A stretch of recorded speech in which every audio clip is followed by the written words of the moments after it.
Requesting connection. Established. Encrypted. We're live. The show you've been asking for. Advice, technology, and community.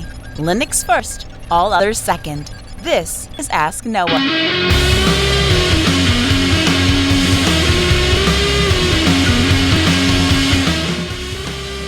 Live from Ultimate Technologies, the Ask Noah show starts right now. This is the show where we come to do all the things in Linux they said couldn't be done and take your questions on how to do the same. The phone lines are open this hour to be a part of the program. It's a free call. It's 1-855-450-NOAH. It's 1-855-450-6624 or send an email to live@asknoahshow.com. My name is Noah Chila. I am your host. Delighted to be here with you as another episode of the Ask Noah show kicks off this hour. This is by far the closest we've ever cut it to the wire. I apologize to everybody. My day job gets done at 6 p.m. and the show starts at 6 p.m. and I just kind of count on the fact that we never have a service call that's going to actually take the full 2 hours that we schedule it for. And today we literally did. And I walked in here with about, 45 seconds before I was supposed to get on the air. And so I'm scrambling to just get the final particulars in order to do the show, and I apologize for that, for not being better prepared. This is my first my first week back after Self, and it was an incredible trip. It was a fun trip, but it was an exhausting trip. And of course, as usual, I come home with a case of the con crud. So that's not the best, but I'm going to power through. We're going to make it work, and we have a really great show for you lined up, and we've got some really cool technology that we're going to share with you, and hopefully a new way that you can interact with us here at the Ask Noah Show. Of course, your calls go to the front of the line, so if you want to give us a call at 1-855-450-NOAH, that's 855-450-6624, send an email to live@asknoahshow.com. Of course, we'll take that right away. You know, in 2009, when I filed the paperwork to start Ultispeed, I had a number of things to get done right off the bat. And I think that's a theme we're going to come revisit a couple of times over the next few episodes of the Ask Noah show as we launch into our small business episodes and do a small business theme. That was a huge success. You guys seem to have really liked that. And I apologize. Apparently, we have an issue with our audio. Is that correct, guys?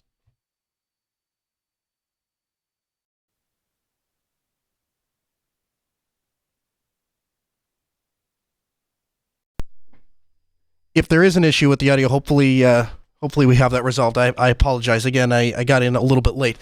So in 2009, we filed the paperwork, and there is a number of different things that I had to get done to actually get the business off the ground. And, you know, we are planning another small business theme hour.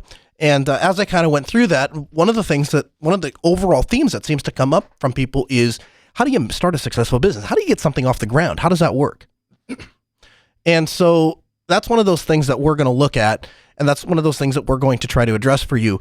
And so as I was preparing this episode, I kind of had that in mind. I thought, what are some of the tools that everybody needs to actually get their business off the ground? And by far, one of the most important things that every business needs is a phone number. They have to have a way for customers to call you.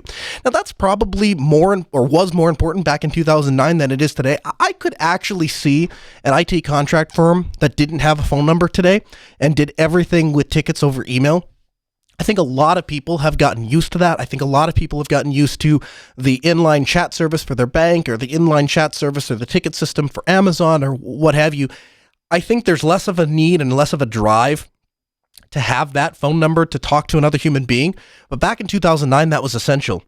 And when I started to look for solutions, there really wasn't, I couldn't find a good one out there. I mean, I started to look around at business phone systems, and obviously I wasn't going to pay, $60 a month for an analog phone system, and then I had to pay somebody to sit there to monitor it the entire time. I mean, for crying out loud, I'd quit my job, didn't have really any money, I had $200 in the bank, trying to make this work. So how was that going to work? And I found a service. It was a web-based service that basically what it was they forwarded calls to various cell phones. And so you could forward the calls to various home phones or various cell phones, and so you could have your team spread out across the United States. You could take all those calls in one place. And so when I looked at that, the cost of it was $20 or $30 a month, and so that's what we started with at Altispeed Technologies. And quickly we realized, first of all, the system wasn't that great. The scheduling part of it didn't work very well. Oftentimes it would drop calls if the calls were going through to the cell phones. Some cell phones wouldn't even work or wouldn't accept the calls. So there were a number of different issues with that particular. If we couldn't take text messages, so people would text the number and you wouldn't be able to get that text. So there were a number of different problems that we ran into. And then later that year, I was working for a client, and they asked me if I would attend LinuxCon that year. And I don't remember what the theme of LinuxCon was, but it particularly applied to their industry, and they said, so we want to pay you to go. And so I got paid a pretty hefty fee to, and plus all the expenses were covered, to go to LinuxCon. And so I was there primarily for them, but I did have a chance to catch a talk on Asterisk.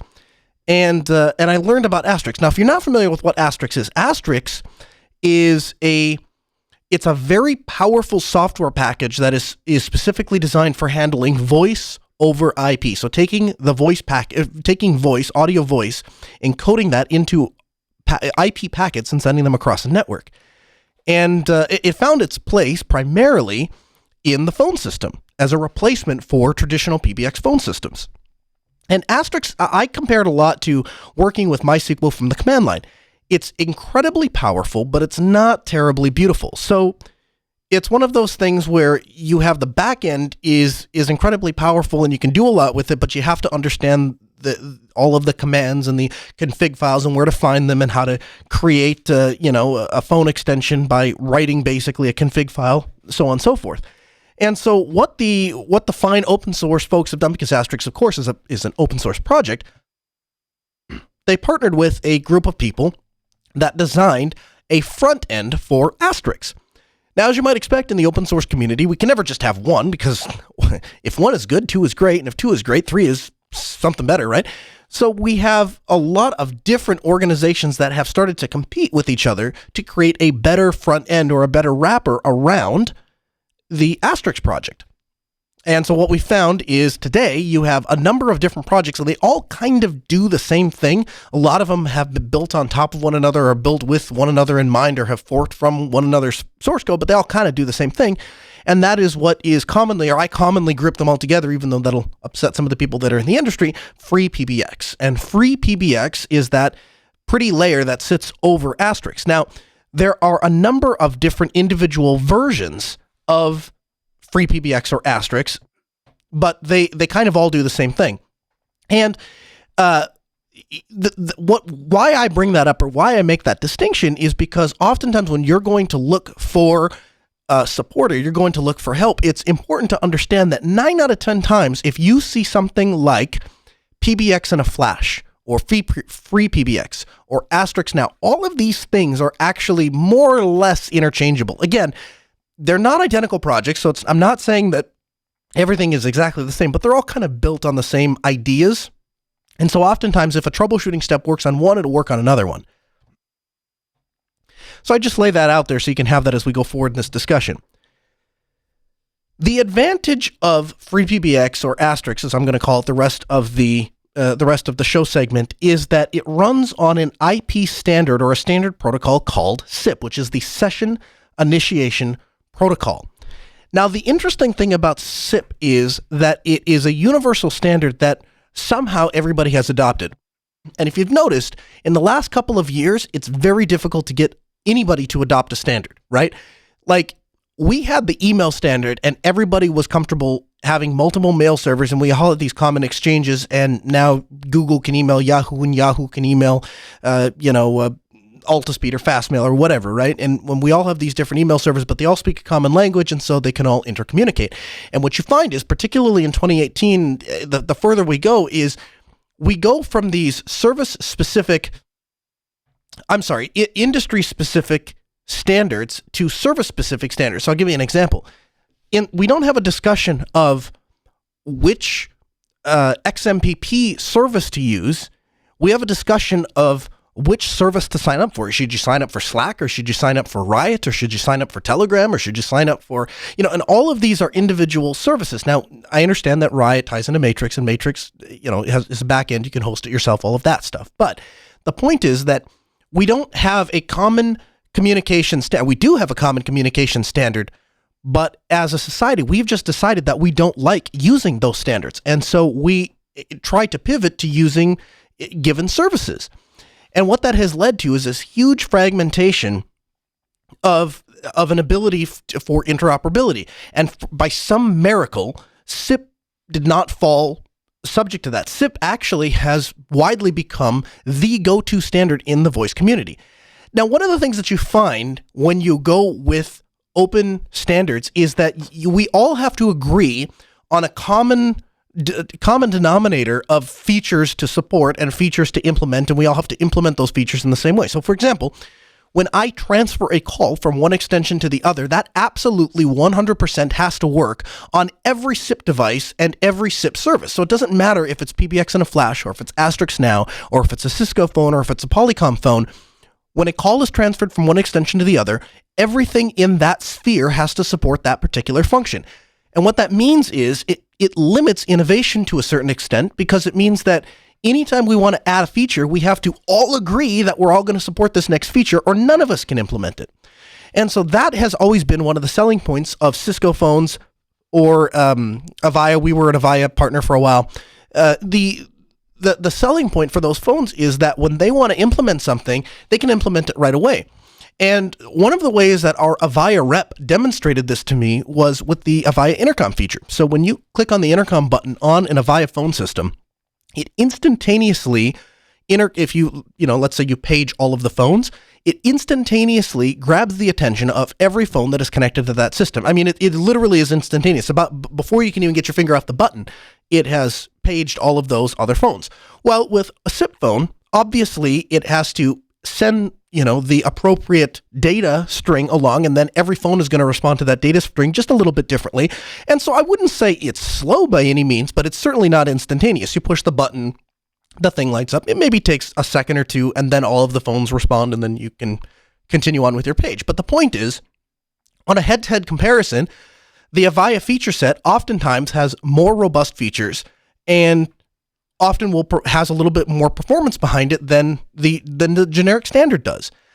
And the reason I bring that up is because I constantly see that talking point or that discussion point left out. Now, I'm fine. I'm perfectly fine. And I put my money where my mouth is. We used to work with Avaya systems when we made the transition to SIP. We have since dumped all of that, and all of our phones here at Altispeed are SIP phones. It's a mixture of Polycom and Cisco and Grandstream, but they're all SIP compatible phones, and I'm going to get into it in a little bit, but we use a lot of SIP stuff for this broadcast for this very show. So I believe in this technology, and I have just made a conscious decision that limiting that feature set is beneficial to me in the long run. Sometimes less is more, because at the end of the day, I have a wider range of hardware to choose from. I have more stability, and actually what you find is you wind up with more features overall, because they're not constantly reinventing the wheel, because we're all working together and kind of growing up together. So there's, at any point in time, you might have had one company that had a couple harebrained features here or there, but overall, when you compare apples to apples, what you'll find is that SIP in general is growing as a feature set, whereas all of those other companies are literally dying off in the case of Avaya. But I want to make that clear that when you're looking at these phone systems, when you're looking at what system to go with, understand that there are some compromises to be made in a certain regard. Now, that's being addressed by another project that is not open source, but has a huge support from the people that provided our phone system here at the Ask Noah Show, which, by the way, you can call and join the discussion at 855-450-NOAH. That's 855-450-6624. They are a huge fan of a project called 3CX, and we'll have a link to 3CX in the show notes, as well as a link to a previous episode where we had one of the owners of Vox Telesis on, where he talked about 3CX. And 3CX is one of those systems that it is both compatible with the SIP standard, but is not. It goes above and beyond, so to speak. They have a lot of features that only exist in 3CX, and they have their own app for it, for the smartphones and stuff like that. And so they're able to get some of that performance back while still being backwards compatible with an open standard. So if you want the best of both worlds, that might be a way to go too. Me personally, I tend to stick to the pure open source top to bottom stack, and I will go into why a little bit later in the show, but I have not been burned by it. It's actually worked out very, very well, and I'm very happy with the product that we've wound up with free PBX. So I talked a little bit about how we actually use SIP for this very show. The way that we have structured all of the broadcast equipment, and you'll understand this if you had seen my talk at Southeast Linux Fest last Sunday. If not, that talk should be available online at some point. But I talked about how we actually, from the microphone, encode all of our audio as audio packets and then send that around the network. So we're sending everything as a network stream. There's no physical audio cables except for the microphone to these audio encoders that we have. And then obviously back to the headphones. But everything else up to the transmitter site where it's transmitted as an FM is all being done as a raw uncompressed audio in IP packets. And that is it is an RTP stream that is being sent over SIP. And that is, so when we do a remote broadcast, when you hear us doing a remote broadcast, now sometimes depending on the bandwidth, we have to compress that audio down just a little bit, but we use wideband codecs that sound very, very good. And so our goal is to make it so that you never know if we're remote unless we tell you. In fact, there have been the first couple of times we did a remote broadcast, when I was listening to the playback, it was so hard to tell that we were doing a remote broadcast that I actually went back and we bought headsets so that when we go out and do a remote broadcast, it cuts the bandwidth down a little bit, so it sounds a little bit more tinny. It sounds a little bit more sportcaster-like, and then you mix that in with the background noise of a conference, and then it really sounds like a live remote broadcast. And so we do it almost as kind of an effect thing, but it's a conscious decision. We have the ability to do just as high a quality, we frequently do just as high of a quality broadcast from anywhere in the world that we do right here from the studio. And we're doing that all with SIP. And underlying SIP, the thing that is actually brokering the connection back into the studio, is in fact an Asterisk PBX. So the use case, even if you're not interested in traditional phones, because there's going to be some of you out there that are saying, hey, you know what? I really don't have a need for phone system, man. I'm happy with my cell phone, or I'm good with texting, or I really like email. There's a lot of other things that Asterisk can do, as we're going to go into later in the show. In fact, one of the ways we're going to look at implementing right here at the Ask Noah show to provide a new way for people that are not in the U.S. to interact with us and be able to ask questions and become a part of the program. If you didn't want to call 855-450-NOAH, because you could do that and the phone lines are open. So the biggest advantage of SIP is that it is interoperable with a plethora of brands. So here at Altispeed, we primarily use Cisco and Polycom. So I have a Polycom phone that sits in my office, and I have a Cisco phone that sits at my house. Between those two, I really like the Cisco G series, like the 504G. We'll have a link to those in the show notes as well. But if you're looking for I just want to get into SIP and I want a phone to buy, what's a good phone to buy? That's the phone. One, it has a web config. It's super easy to program. You don't have to worry about digit maps. If you don't know what a digit map is, definitely don't buy the Polycom. And if you don't like regular expressions, don't try to research what a digit map is. But we at my dad's clinic, he's using Mitel phones. That's of course on a free PBX system. I have a client that is all Yealink, which is a higher end Chinese knockoff of the Cisco or Polycoms, but they work very well. In fact, I have a Yealink cordless I really like. Grandstream is like the budget brand, entry level piece of junk, $29, but it works brand, and those are available on Amazon for $29 you can get an IP phone system, and it's still, even that $29 phone still sounds better than a traditional landline. Of course, when you call 1-855-450-NOAH, that's of course connected to a SIP trunk that's coming into our system through an Asterisk Now box. Now, I like I said, there are a number of different projects that you could choose from. You could choose PBX in a flash, you could choose Asterisk Now, you could choose regular free PBX, you could install Asterisk and configure it by hand, I guess, if you wanted to. So the question becomes, which one of those projects would you want to use if you're going to set something like this up? Now, I have recommended since day one, and I continue to recommend Asterisk Now.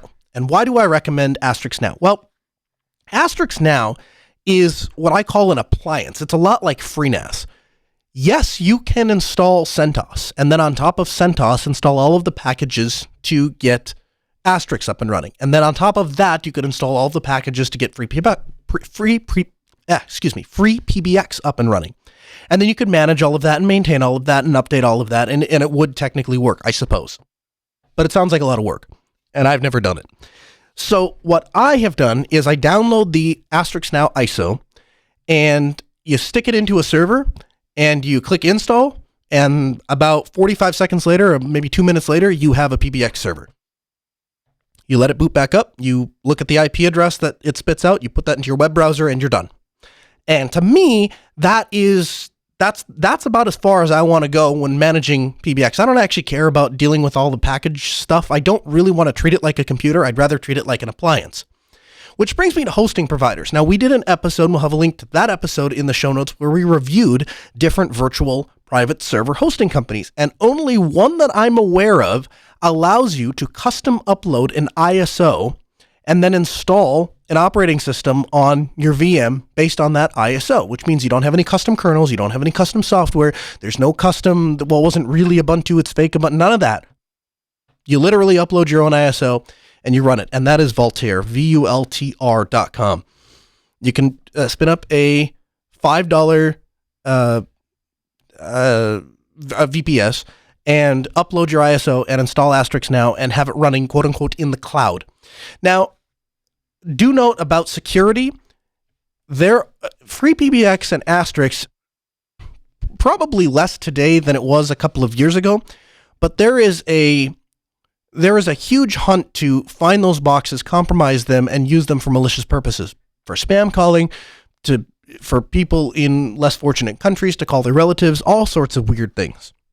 And that all goes on with free PBX boxes. So you want to be a little bit careful anytime you're putting one of those boxes live on the internet. So what I would suggest doing is create some very specific firewall rules that only allow you from your IP address to connect to that box. I would change the default port. I would only support SSH. I would disable the web config, turn it on only when you need it, stuff like that. Free PBX primarily is designed to be run behind a firewall, although they do have a guide for hardening free PBX if you're going to, or *Now, if you're going to run it on the cloud.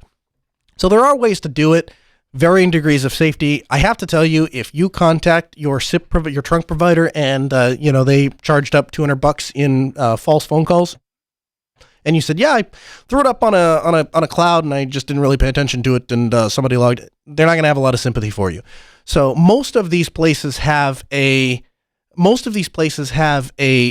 fraud control thing inside of their web UI that allows you to restrict or lock down what people are able to do. And we would, of course, suggest that you take advantage of that. So once you install this free PBX appliance, now you have a intercom system. Basically, you can create phone extensions right in the web UI, and those phone extensions can call each other. And so you can have phone conversations within your SIP system. But that's not terribly useful, right? You'd like to be able to talk to the outside world. Well, to talk to the outside world, you need to connect into the traditional phone system. And so what we call that is a SIP trunk. And what a SIP trunk is a connection to the outside world. And that is, of course, a service that you have to pay a monthly fee for. And one of the businesses, probably the best business that provides that, is a company out of Fargo, North Dakota called Vox Telesis. And I'm friends with the owner. And so when we started the Ask Noah show, he said, yeah, you're going to need some phone stuff. Let me provide you with a really high-end phone system that's going to work, that's built specifically for doing your talk show. And they just carte blanche had it sent. I mean, it just showed up here in a box. It was super, super kind. And I don't know if I've done enough to thank them on the air, but we literally would not be doing the show without their help. So a huge thank you to them. And as if I couldn't push my luck any further, I went back to him right before Southeast Linux Fest. I said, I'm planning this episode. We're talking about doing an episode on VoIP and SIP and all of that. Is there any sort of discount that you could offer? Because, we don't have like a sponsor agreement or anything like that. He doesn't owe me anything and I don't owe him anything, but he's just a nice guy. And he said, yeah, well, I could do something like that. And so they put a deal together, voxtelesis.com/asknoah, and they're going to give you $25 for free. So you can try out your a SIP. If you want a SIP provider to use, if you want to try the things that I'm showing you, there are ways that you can do it without actually costing any money the first couple months. So you can see if it's for you and see if you like it. Now, for me, our SIP trunk costs us, $4 a month, $5 a month. and we have a fairly decent call volume, so because it's like a penny a minute. So if you're not using it heavily, that will last you a long time. So huge thank you to them for providing that, and hopefully that will get you a start. Now, as I started to dig into Asterix and free PBX and all of the cool things that it could do, like I said, I've started to expand. So we've started to use it for the broadcast system, and I've since set phone systems up for other clients, including a listener of the show, Chris DeLuca, who was guest hosting with me for our small business theme hour. And so he actually was able to get much higher quality phone audio from his house through his free PBX system than he could ever get through a cell phone. So if he has time, he's going to join us, and you'll be able to hear exactly the difference between the audio quality between that and just a regular landline or a regular cell phone. And the second thing that we have started to play with is tying that into ham radio, because it turns out Asterix and the fundamental components that allow us to encode audio over IP and then send them over ham radio, that same functionality can be used in ham radio, and they are using it in ham radio. And it has become the central point for something called DMR, or Digital Mobile Radio. I'm going to get to that in just a moment. We have a call coming in. Ann calls from California. Hey, Ann, welcome to the Ask Noah Show. Hi, Noah. I got another question about super old technology other than ham radio. Okay. You remember, or did you ever use news groups? Yeah, way back in the day. Yeah, I did. Oh, yeah, right. Old technology. Okay, I'm with you. Yeah, they're still around. There's a few of them still going on. And a while ago, you talked about having like a $99 cheapo server you can stick on your rack at home that you order from a guy that's on eBay, and he has his website and everything. Yep.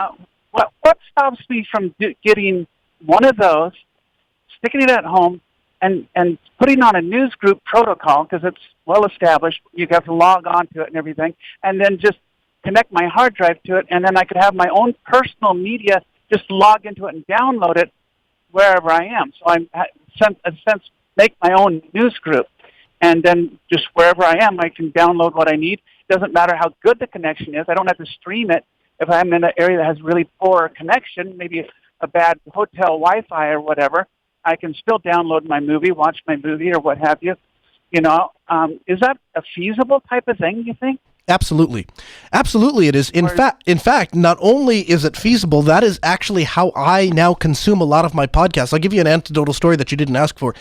There are a couple podcasts that I listen to, and the way that most podcasts are distributed is through an RSS. So essentially it's like a news feed, and it downloads the latest episode of whatever podcast you're listening to.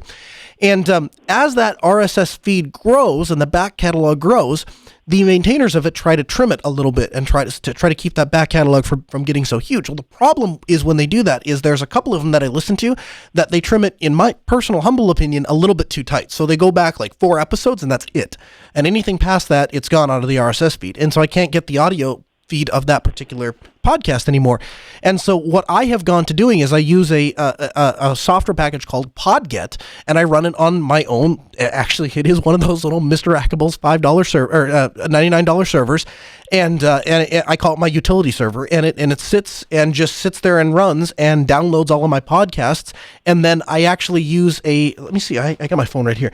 I use a program called on my phone to get them off of AndFTP, AndFTP. I use a program called AndFTP, which supports key-based SSH authentication, and I log into that my podcast downloader, and I actually download all of my podcasts then from that server onto my phone.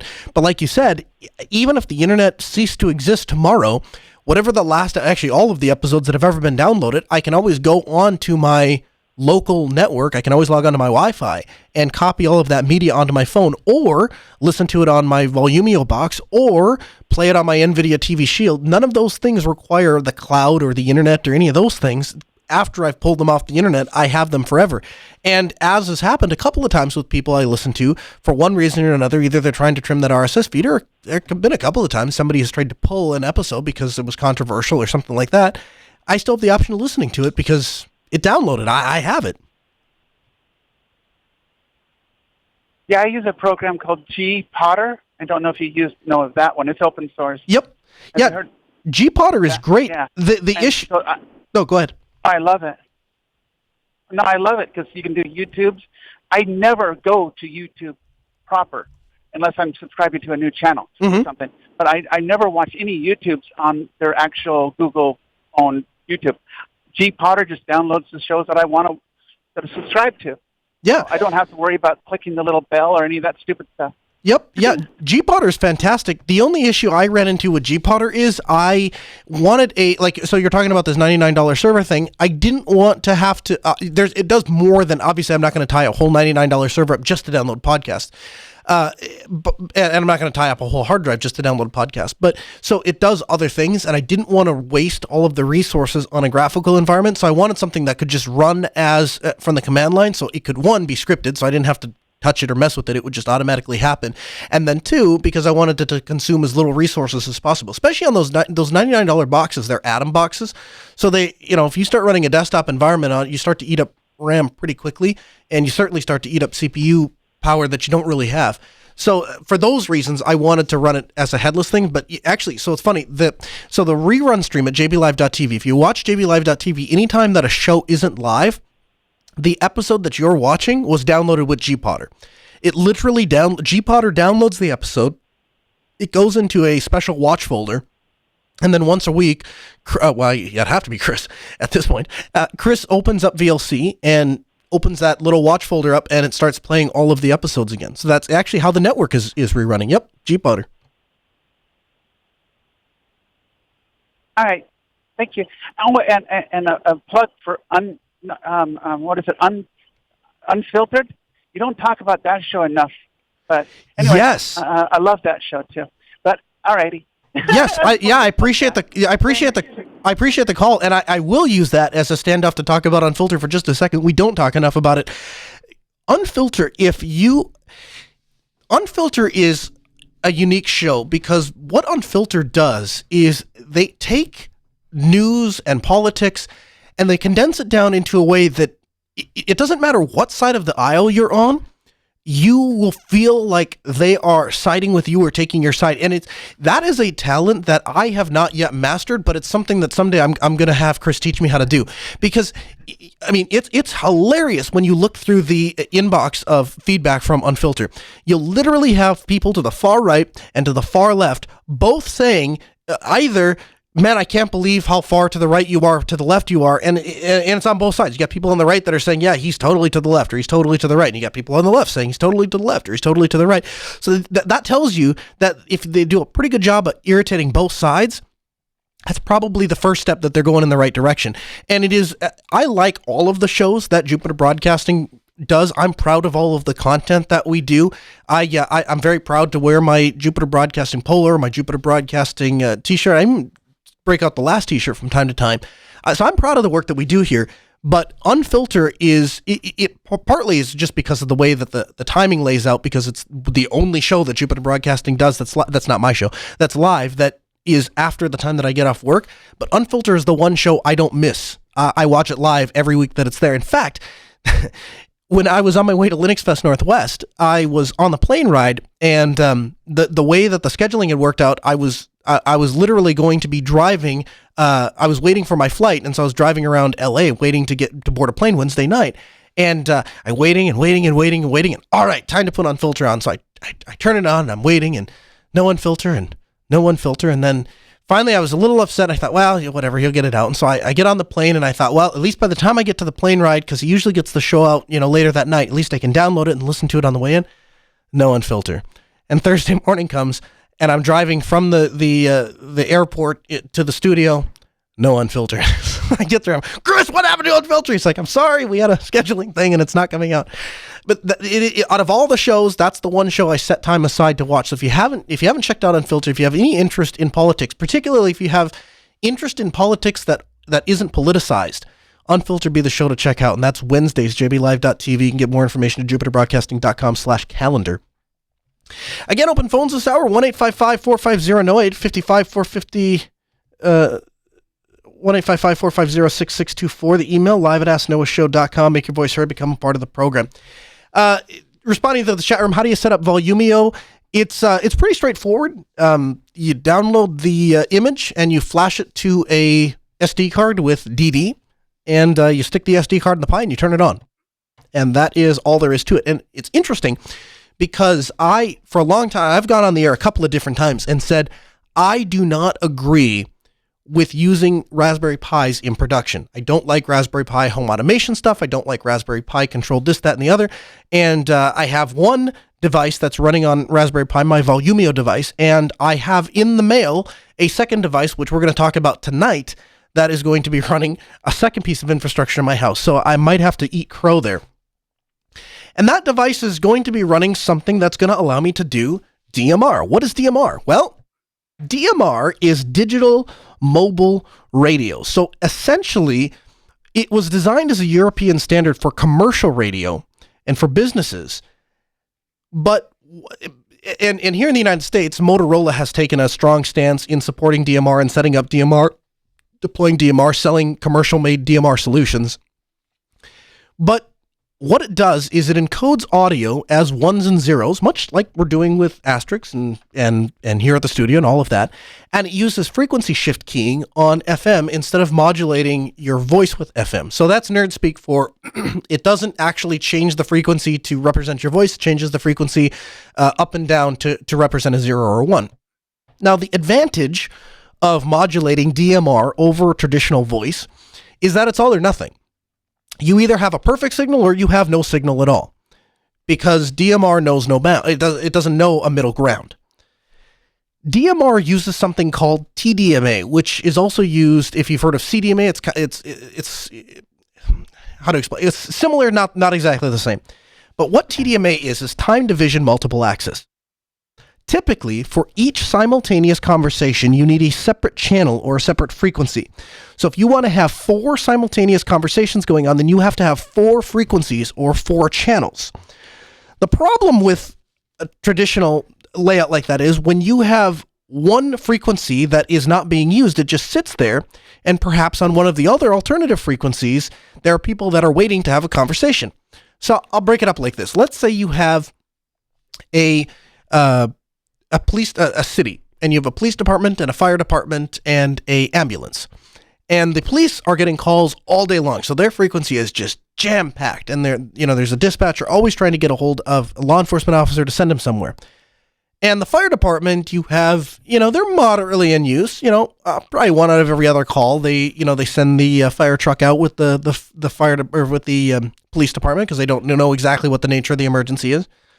But the hospital, the ambulance, they never really get dispatched because most of the time they're sending the ambulances out from the fire department. And so the ones that are at the hospital, that channel is maybe never used. And so you're occupying 3 frequencies, and what you have is one frequency that's not used very much, one frequency that could be used a little bit more, and one that is overloaded. And so how do we manage that? And there's a couple of different tricks that we've come up with over the years to manage this. One of those tricks is Tdma.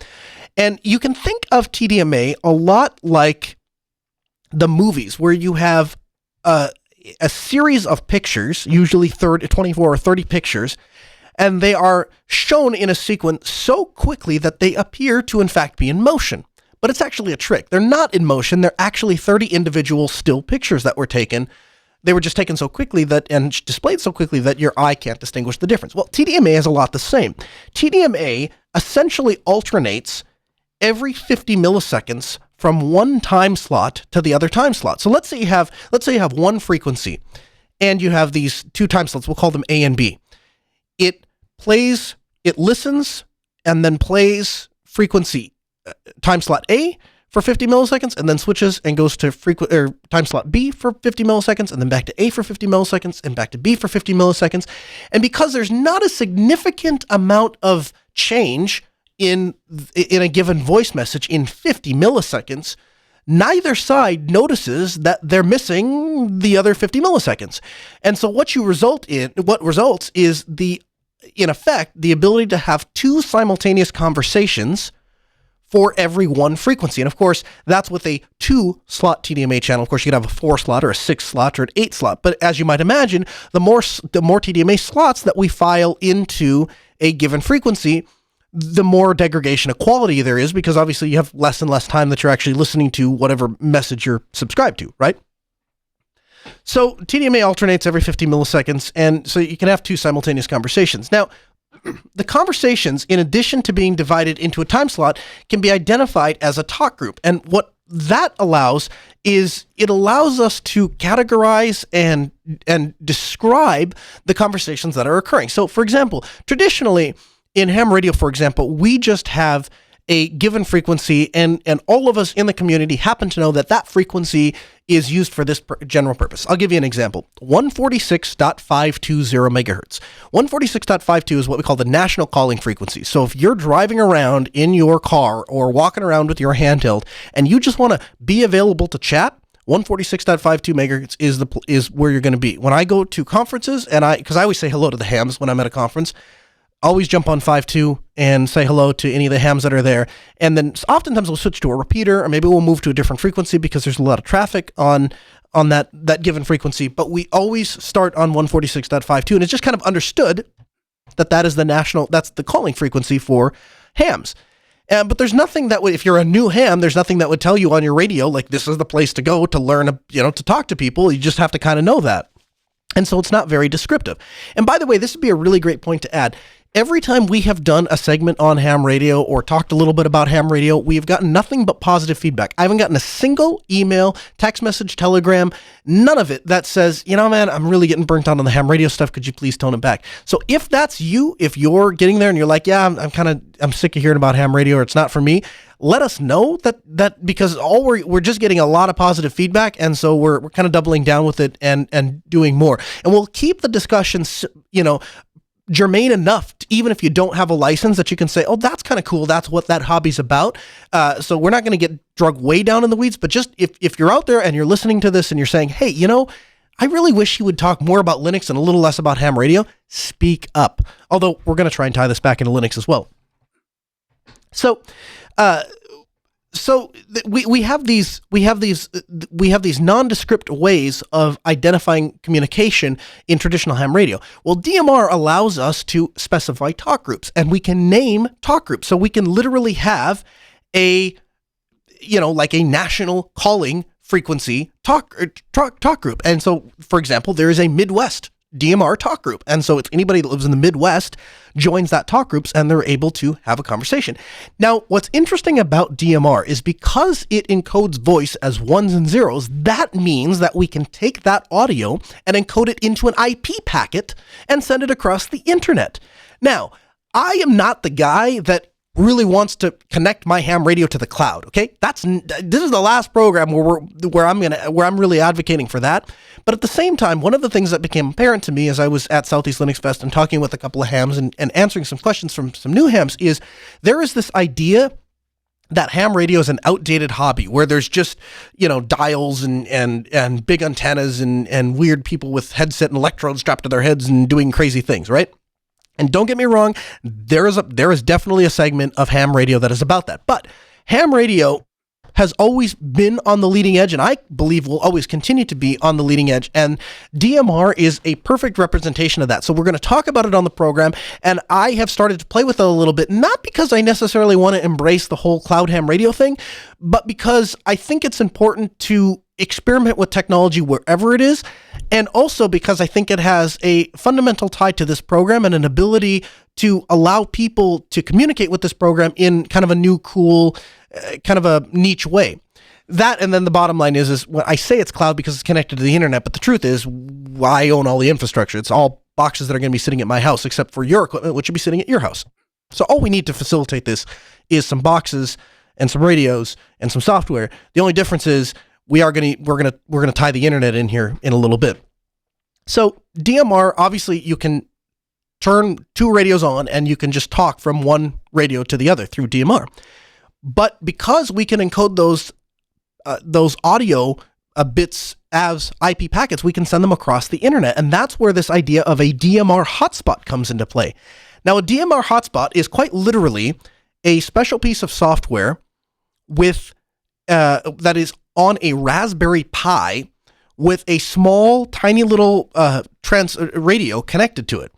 And we have a link in the show notes to a pre-made one, so you can just buy one pre-made. Of course, you can buy the individual components and assemble it yourself for much cheaper. But you can build this little hotspot, and essentially what this little hotspot will allow you to do is you can join, like, we're going to create the Ask Noah talk group, for example. And what you'll be able to do is if you buy one of these little hotspots and you have a DMR radio, you can and your ham, you can key up and talk into that DMR talk group from anywhere in the world, and it will go RF to your hotspot. Then the hotspot will encode those and send those packets as IP audio over to us over here at the studio, and then from the studio it'll come back out and emit as RF, and it'll be received by my little DMR handheld, which I have right here. And so we'll be able to have a conversation on the air without having to break out an FT1000 Mark V. Like, we can do it on little tiny handhelds, and anybody can participate with this. If you have a hammer, if you can answer 35 questions, which they give you the questions and wrong answers ahead of time. Literally had people that barely studied for the test and just decided at Linux Fest to take it. If you are one of those people, then it would be kind of a cool way to, without any, you don't have to pay a subscription fee. There's no, minutes to buy or anything like that. You just literally connect your radio up, join the correct talk group, and we would be able to chat. And so if that's something that anybody is interested in doing, we'd be interested in having you on the show, and I would be willing to make the infrastructure investment to tie this DMR system into our broadcast system so that we could talk over DMR doing the show. And I've also, before anyone writes me a hate mail, I've had some conversations with VEs and a number of different ham radio operators, and I've said, this is the premise of the show. This is how I plan to use the show. Is this violating any of the Part 15 rules about broadcasting, stuff like that? The answer is no, because all of the conversation you and I, as the other ham, will have will be just between you and I. It will just happen to be rebroadcasting, and nobody that is, from the broadcast is obviously going to join that DMR conversation. There are commercial ways to do this. Motorola has been doing this with their Motorola Connect. It's basically a big DMR repeater. It's a couple $1,000s. But that is designed, whereas this little hotspot is designed to work inside of your house. And you can go, maybe a couple blocks or whatever. This DMR repeater is designed to cover an entire city. So if your local ham club were interested in doing something like this, obviously you could make the investment to buy this DMR repeater, put it in at your local ham club, and then your entire city would be able to talk over DMR. And of course, if you can somehow convince them to join the Asno talk group whenever that happens to be a thing, that'd be really cool too. But anyway, I thought that was really cool that for literally the cost of a Raspberry Pi and this DMR handheld, which, by the way, you can buy the Motorola DMR handhelds, which are like $500-$600, or we have linked in the show notes these Tdma. They're like a Chinese knockoff of a Motorola, but they're really, really well built. Actually, I really like them. I've played with like the Baophones and stuff like that, and you can tell that they're not made by Yaesu or anything like that. But these Tdmas, I mean, it's definitely not a Motorola, but they're a good radio, and they're only $99, and they do DMR, so that's pretty cool. Again, open phones, 1-855-NOAH, that's 855-450-6624, the email, live@asknoahshow.com. Chris from West Virginia joins us on his free PBX system. Hey, Chris. CQ, KEE on the air. Hey, so you said... Oh, wait, I'm sorry. Wrong, this is PBX, I'm sorry. Well, you said this was going to be your first contact. That's not quite what I had in mind, Chris. So tell me, you said this... I did miss... No, go ahead. I did miss the beginning of the show. You and I talked beforehand, so I don't know what you've talked about. I've only been listening for the last 8 minutes. Okay, well, what I told them was that free PBX is a scam, and they should go down to Verizon and sign up for their unlimited plan. Absolutely not. No, but you talk a little bit about what you set up at your house, because prior to having this PBX system, you actually had a difficulty placing phone calls, sending and receiving phone calls from your house. Well, first of all, how do I sound? I think you sound great. Because I have a subpar internet connection. This is a PBX running on a droplet on Vulture. I installed the free PBX.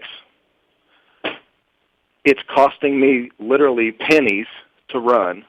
I have a Mitel 5212 IP phone sitting on my desk that I'm talking to you on, and I carry with me on my cell phone a PBX or a SIP software that both, when people call this number, both my phone and this Mitel on my desk rang at the same time. And it is fantastic.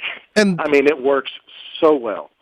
And this is a way that you can run your business from literally anywhere, because you could, like, let's say you're going to Self and you're like, well, I got to take my business with me. You can unplug that Mitel phone from your desk and plug it into any internet connection anywhere in the world, and the stupid thing will boot right up and go, okay, now my extension ring's here today.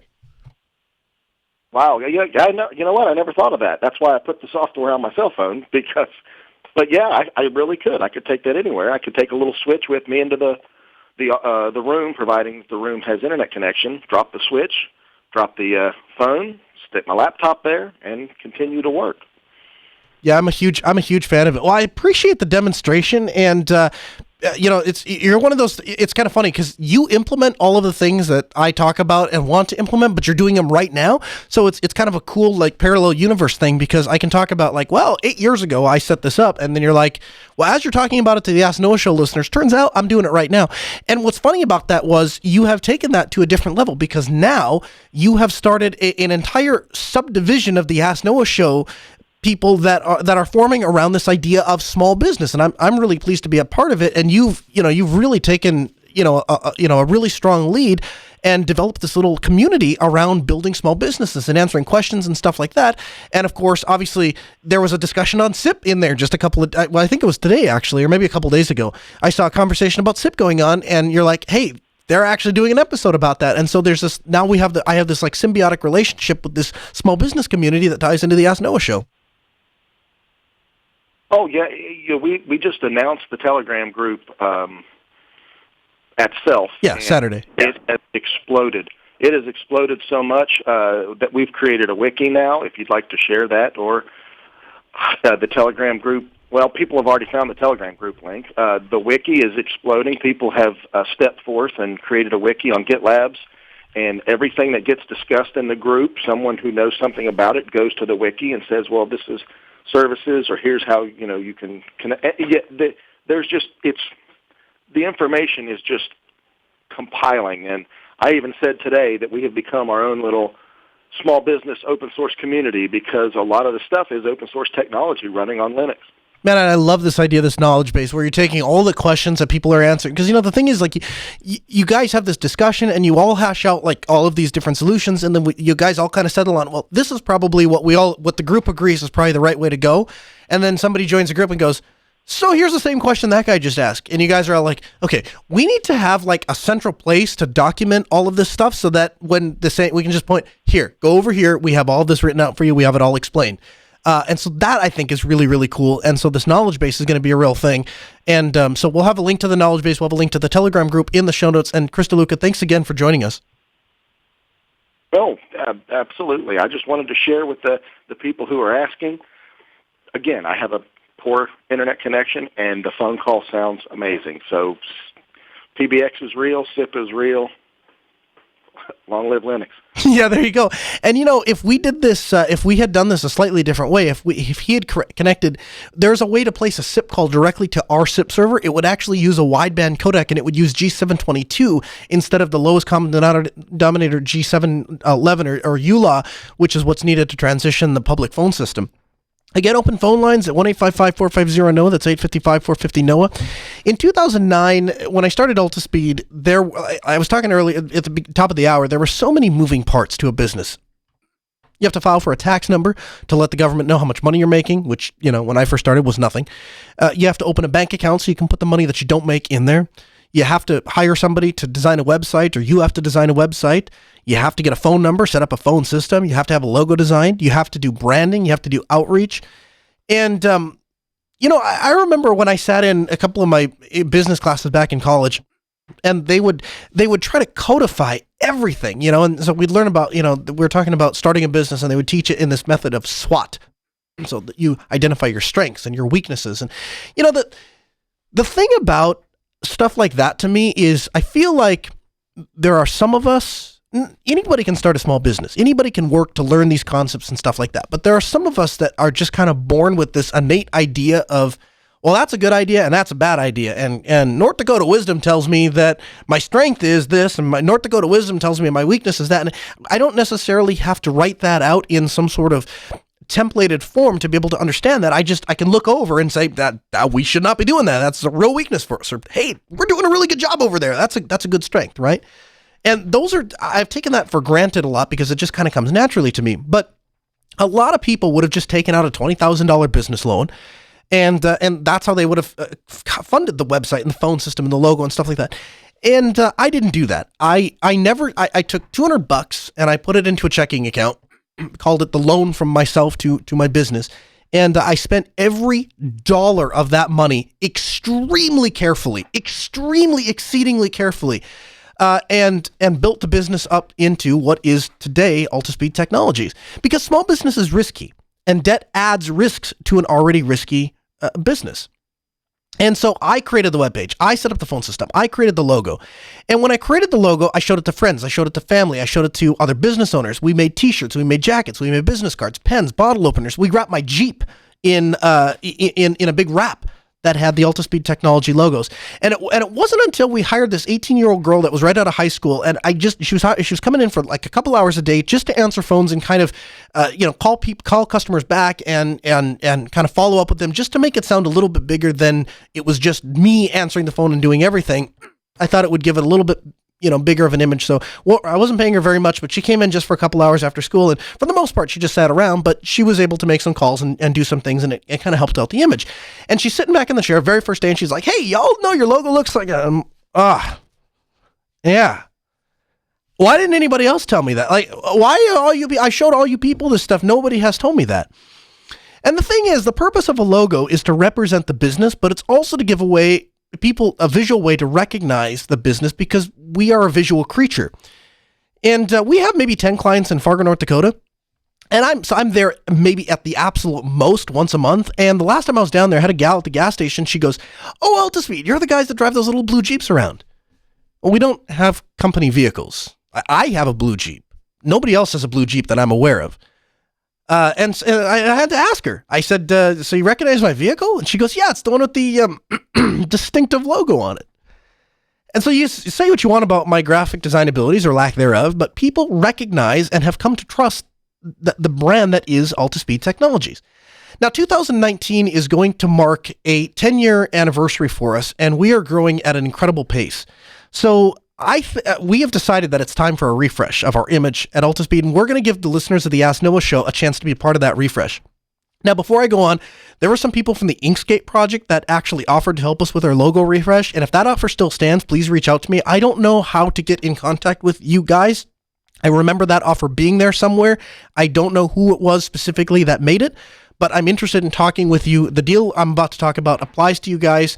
But just if you're interested, I'd like to talk to you more in depth rather than just have you guys submit things through the way we're going to ask everybody else to do it. So hot off the Altispeed desk. So whoever handles these things for me, I don't really know. But Altispeed Technologies was founded in 2009 with only $200 in a startup fund and has grown to a national presence with employees and clients all around the U.S. Altispeed's first logo was designed by somebody with no experience, no artistic talent, and no formal training. But as the saying goes, the price was right. The logo, despite any flaws or likeness to an enemy, has served us well for 9 years. While we cherish the Altispeed brand, we also believe that it's important to keep things fresh and new. Altispeed Technologies has always been on the cutting edge, and that goes for both our branding as well as our technology. So we're looking for a talented artist to bring a fresh design to our new logo. With 10 years of history behind our existing logo, we are looking for a logo which has some sort of resemblance to the existing one, making it recognizable to our existing clients. Our new logo should also respect the company's roots, but since this logo will likely be used for the next 10 years, we need to be careful about the thought that is put into the design. Many of our products and services have been styled with an orange on black color scheme, and while we welcome change, unless you propose a color scheme that works better, the style should still be orange on black. Here are some conditions which, if not met, will disqualify your design altogether. The designer must be willing to deliver the project in SVG format. We would prefer that if you use open source designs, but at a minimum, an SVG project file must be submitted if we choose your design. And it goes on, blah, blah, blah. You have to relinquish all the rights and stuff. We'll have all those details for you at podcast.asknoahshow.com. And if you want to submit a design, logo at altispeed.com. The prize will be $300, and we'll announce the winner on this here show. And did you know the show is available as a downloadable podcast? That's right. To subscribe to the feed or download the latest episode, visit podcast.asknoahshow.com. There you'll find not only the latest episode, but all of the articles and materials referenced in this episode. You can get the latest, of course, by following us on Twitter at AskNoahShow. The Ask Noah Show continues next Tuesday at 6 p.m. Central. Huge thanks to Vox Telesis for providing our phone systems, Ben, our producer, and Sarah, our call screener. This hour of the show may be over, but there's plenty more content for you 24/7 at AskNoahShow.com.